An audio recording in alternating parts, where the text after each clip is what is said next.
In the early 20th century, when the world's map still contained blank spaces, one of the last great challenges beckoned to explorers: Antarctica.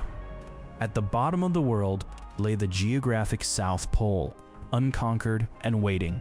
Captain Robert Falcon Scott, a British Royal Navy officer, had already tasted the harsh beauty of the Antarctic during his discovery expedition from 1901 to 1904.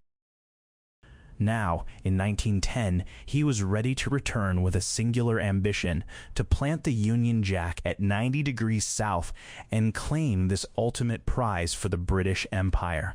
What followed was one of history's most compelling tales of human ambition, courage, and tragedy. Scott's Terra Nova expedition would achieve its goal of reaching the South Pole, but at a devastating cost that would transform Scott from a national hero into a figure of enduring controversy.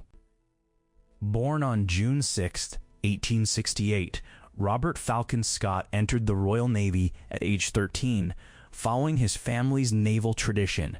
His first encounter with Antarctic exploration came not through any burning passion for polar regions, but through a chance meeting in 1899.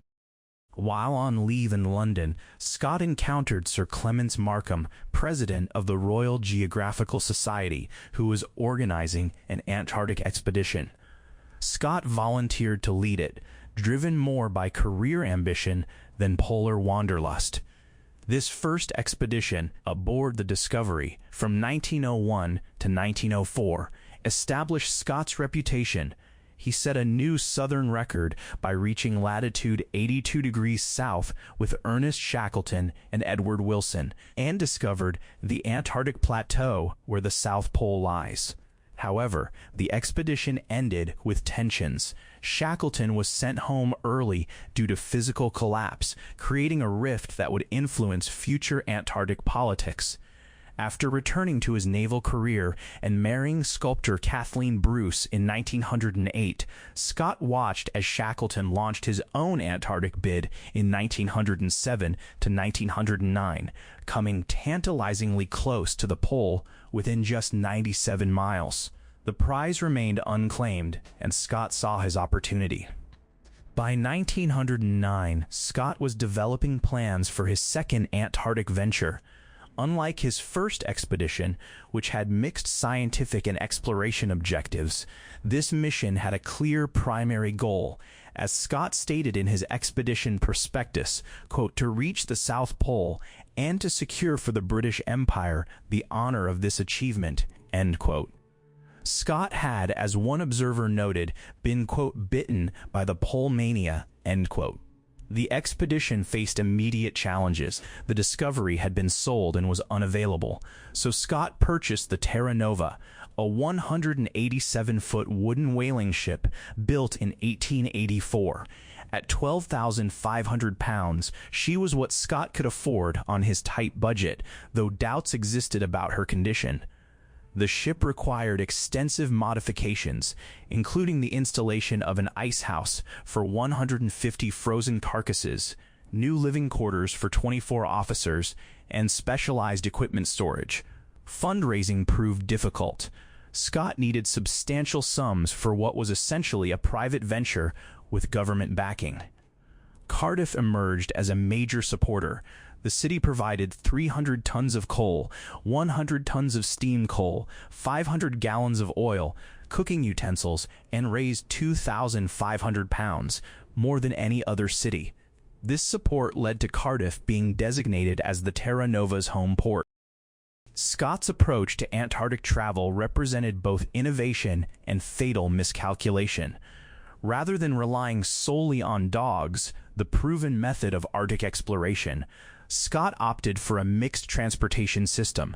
He brought 3 experimental motor sledges designed by Major B.T. Hamilton and built by the Wolseley Company. These represented cutting-edge technology, but polar conditions had never tested them. Alongside the motors, Scott assembled 19 Manchurian ponies and 33 Siberian dogs. The ponies had been used with limited success by Shackleton, but Scott believed they could haul heavier loads than dogs across the Ross Ice Shelf to the base of the Beardmore Glacier. From there, man-hauling would carry the Polar Party to their goal. This decision would prove catastrophic. Scott's choice of transport reflected both the experimental spirit of the age and a distinctly British attitude toward exploration.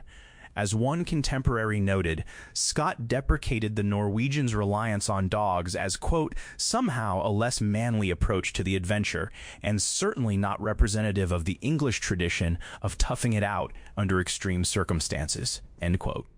On June 15, 1910, the Terra Nova sailed from Cardiff amid cheering crowds. After stops in South Africa, Australia, and New Zealand for final preparations and fundraising, the expedition reached McMurdo Sound on January 4, 1911. Almost immediately, problems emerged. The journey south had been traumatic. The ship, overloaded with coal, fuel, ponies, dogs, and the heavy motor sledges, barely remained stable in the treacherous Southern Ocean. When they began unloading at Cape Evans, disaster struck. One of the precious motor sledges broke through the sea ice and sank. The remaining two would prove unreliable in Antarctic conditions. As Scott's team established their base, they received shocking news. The Terra Nova crew reported that Norwegian explorer Roald Amundsen had established a base called Framheim at the Bay of Whales, just 400 miles away. Amundsen had originally planned to reach the North Pole, but when Americans claimed to have beaten him there, he secretly changed course for Antarctica. His telegram to Scott had been typically brief, quote, "Beg leave inform you preceding Antarctic Amundsen," end quote. Scott's diary entry for February 22, 1911, revealed his distress, quote, "to go forward and do our best for the honor of the country without fear or panic," end quote. Yet his companion, Apsley Cherry Garrard, noted that Scott, quote, "could think of nothing else, nor talk of anything else. Evidently a great shock for him. I think Scott had a bad night," end quote. The race was now explicit. Amundsen held several crucial advantages. His base was 60 miles closer to the pole. His team consisted entirely of expert skiers and dog handlers, and he was using 52 Greenland dogs, a proven polar transport method. Scott's diverse team included scientists, conducting research programs that would delay their polar attempt. Before the Antarctic winter set in, both expeditions needed to establish supply depots along their intended routes. Scott's depot-laying journey in autumn 1911 revealed the flaws in his transportation strategy. The motor sledges quickly broke down in the cold, and the ponies struggled terribly. When Scott ordered the 1-ton depot to be established at 80 degrees south, Captain Lawrence Oates, the cavalry officer in charge of the ponies, urged Scott to push the depot further south to its planned position.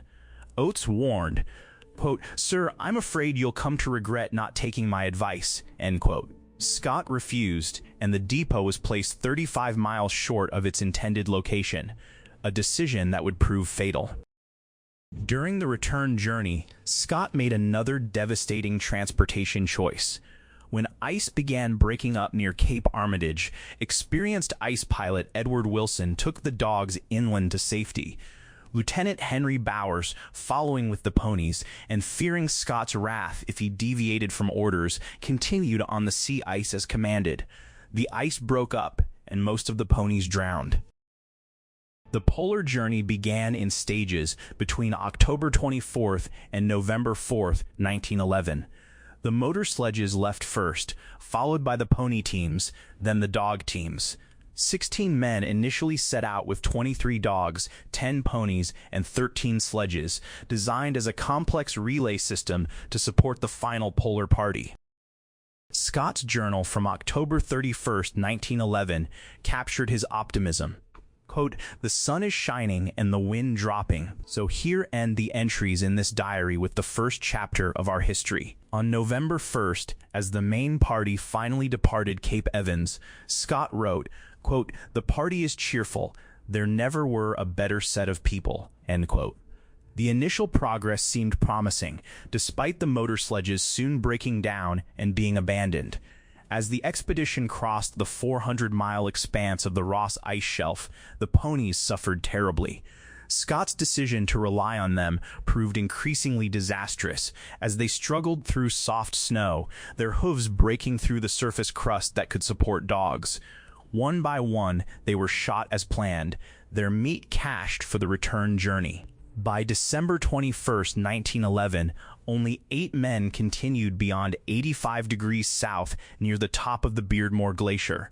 The ascent of this massive glacier, one of the world's largest, required hauling sledges up crevassed ice slopes at altitude. It was exhausting work that would drain the men's energy reserves. Christmas Day 1911 brought a brief respite. Scott's journal described their celebration. Quote, "Christmas Day was the perfect excuse to celebrate. The expedition was on the polar plateau and well on the way to the pole.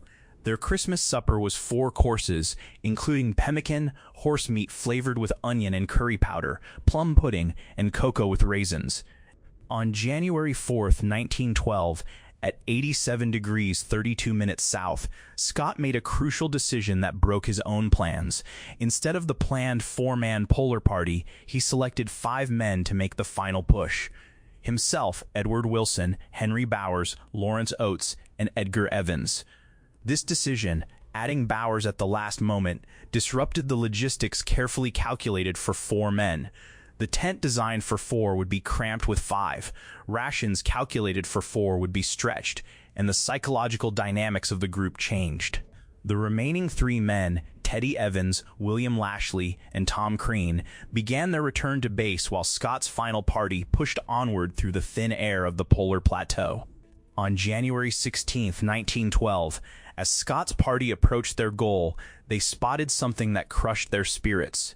Quote, "The worst has happened, or nearly the worst," end quote, Scott wrote. Bowers' sharp eyes had spotted a dark object ahead, a cairn and flag marking Amundsen's achievement. Scott's journal entry for January 17, 1912, captured both the achievement and the devastation. Quote, "The pole, yes, but under very different circumstances from those expected. We have had a horrible day," end quote. At the pole, they found Amundsen's tent with a record of the 5 Norwegians who had reached the pole on December 15, 1911, a full month before Scott's arrival. "Great God, this is an awful place, and terrible enough for us to have labored to it without the reward of priority," end quote, Scott wrote. Inside the tent was a letter from Amundsen asking Scott to forward a message to King Haakon of Norway, the final indignity of having to carry news of their rival's victory. The famous photograph taken at the pole, likely by Bowers using a timer mechanism, shows 5 dejected men standing around the Union Jack. Their expressions reveal the profound disappointment of men who had achieved their goal only to find themselves beaten. The return journey began on January 19, 1912, and immediately showed signs of trouble. Quote, "I'm afraid the return journey is going to be dreadfully tiring and monotonous," end quote, Scott wrote that day. The descent of the Beardmore Glacier proved particularly brutal on the 5 exhausted men. Edgar Evans, the powerfully built Welsh petty officer whom Scott had described as, quote, "a giant worker," end quote, began showing signs of distress as early as January 23rd. A fall on February 4th left him, quote, "dull and incapable," end quote, and Scott noted he seemed, quote, "broken down in the brain," end quote. Evans had suffered a serious concussion that marked the beginning of his deterioration. By February 17, 1912, Evans could continue no longer. He died at the foot of the Beardmore Glacier, likely from the head injuries sustained in his fall. Scott wrote, quote, "A very terrible thing has happened. Edgar Evans died quietly at 12:30 a.m., end quote. The loss of their strongest member cast a shadow over the remaining 4 men. As the party crossed the Ross Ice Shelf, conditions worsened dramatically. The surface, which should have been hard and fast for sledging, had become covered in crystalline snow that created friction against the sledge runners, as Scott described it like, quote, "dragging over desert sands," end quote. Temperatures had dropped to unseasonably low levels, as much as minus 40 degrees Celsius during the day, when minus 20 degrees Celsius was expected. Fuel shortages plagued every depot they reached. At the Mid-Barrier Depot on March 1st and Mount Hooper Depot on March 9th, they found that paraffin had evaporated from the containers, leaving them critically short of fuel needed for cooking and melting water. Scott wrote on March 8th, quote, "The great question is, what shall we find at the depot? If the dogs have visited it, we may get along a good distance, but if there is another short allowance of fuel, God help us indeed," end quote.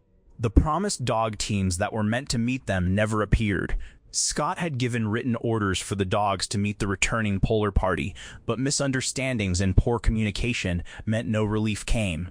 By March 10th, Scott wrote, quote, "The dogs which would have been our salvation have evidently failed," end quote. By early March, Lawrence Oates was suffering severely from frostbite, particularly to his feet. The cavalry officer who had warned against the depot placement and pony strategy was now paying the ultimate price for Scott's decisions.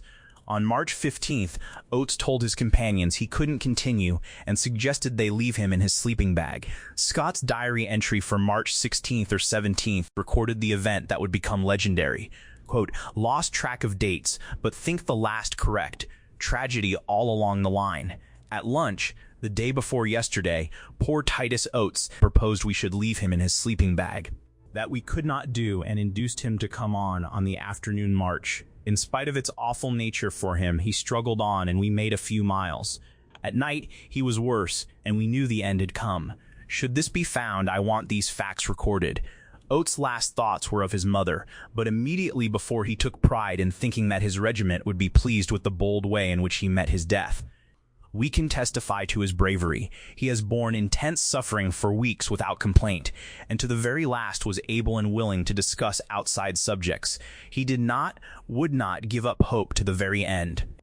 He was a brave soul. This was the end. He slept through the night before last, hoping not to wake, but he woke in the morning yesterday.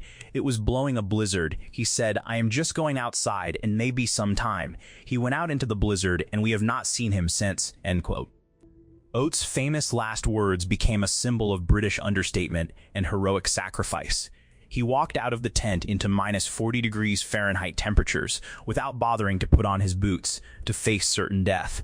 His self-sacrifice was intended to give his companions a better chance of survival by removing the burden of caring for him and saving food. After Oates' departure, Scott, Wilson, and Bowers pushed on for another 20 miles, despite Scott's toes now becoming frostbitten. On March 19, 1912, they made their final camp, just 11 miles from One Ton Depot, the very depot that Oates had urged Scott to place further south the previous year. The next day, March 20th, a fierce blizzard struck and continued for 9 days. Scott wrote on March 22nd, quote, "Blizzard bad as ever. Wilson and Bowers unable to start. Tomorrow last chance. No fuel and only 1 or 2 of food left. Must be near the end. Have decided it shall be natural. We shall march for the depot with or without our effects and die in our tracks," end quote.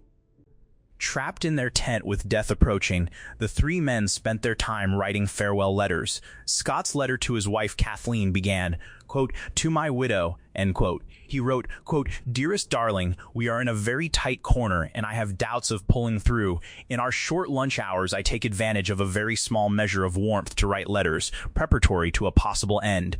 The first is naturally to you, on whom my thought mostly dwell. Waking or sleeping, I shall not have suffered any pain but leave the world fresh from harness and full of good health and vigor," end quote. Scott also wrote to Admiral Sir Francis Bridgeman, his former naval commander, quote, "I fear we have shipped up a close shave. I want to thank you for the friendship you gave me of late years. I want you to secure a competence for my widow and boy. I leave them very ill provided for, but feel that the country ought not to neglect them. After all, we are setting a good example to our countrymen, if not by getting into a tight place, by facing it like men when we were there. We could have come through had we neglected the sick," end quote.